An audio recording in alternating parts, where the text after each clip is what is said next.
Europe 1, 7h21, Patrick Cohen. Émilie Mazoyer, ce matin, vous nous parlez de George Michael, immense pop star anglaise, disparue brutalement à Noël dernier. Au moment de sa mort, il préparait un documentaire dans lequel il avait décidé de se livrer complètement. Oui, ce film, Freedom, c'est le dernier grand projet de George Michael.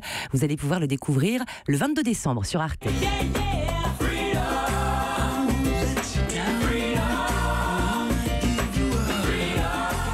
Freedom comme l'un des plus gros tubes de George Michael en 1990 et Freedom comme liberté aussi, liberté de ton pour sa toute dernière interview.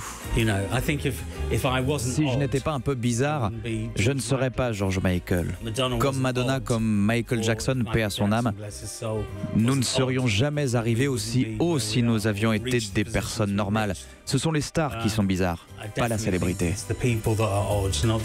Cet autoportrait avait occupé George Michael pendant les derniers mois de sa vie. Après avoir vendu 115 millions de disques et alimenté bien des rumeurs en Angleterre et ailleurs, il avait décidé de prendre le temps de tout raconter. Expliquer par exemple pourquoi il avait attendu 1998, c'est très tard, pour annoncer son homosexualité. Je n'étais pas prêt à faire mon coming out. C'était le début du sida et la seule raison pour laquelle je tenais tant à garder le secret, c'était ma famille. Je viens d'une famille très soudée. Quand ma mère était encore en vie, Dieu la garde, si elle avait su que j'étais homosexuel, alors elle aurait eu peur. Elle aurait partagé ma parano et celle de tous les gays à l'époque sur les risques, sur le sida. On était au milieu des années 80, ce n'était vraiment pas une période facile pour la communauté gay. Alors pour protéger ma mère et ma sœur, je n'ai rien dit, je ne voulais pas qu'elles aient peur de mon mode de vie, qu'elles me pensent en danger.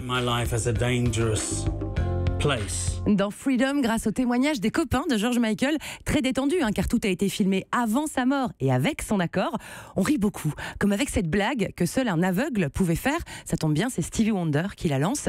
Alors qu'on lui demande si George Michael peut être considéré comme un chanteur de soul, même s'il est blanc, il répond « Quoi ? George Michael est blanc? Mais vous êtes sûr ?» Avec aussi donc Elton John, le grand couturier Jean-Paul Gaultier, les top modèles Naomi Campbell et Linda Evangelista. C'est le testament de George Michael tel qu'il l'avait imaginé. À croire qu'il savait ce qui allait lui arriver. Freedom, le documentaire. Rendez-vous dans 2 semaines, donc le 22 décembre à 22h20 sur Arte. Merci à vous, Émilie Mazoyer. Europe 1.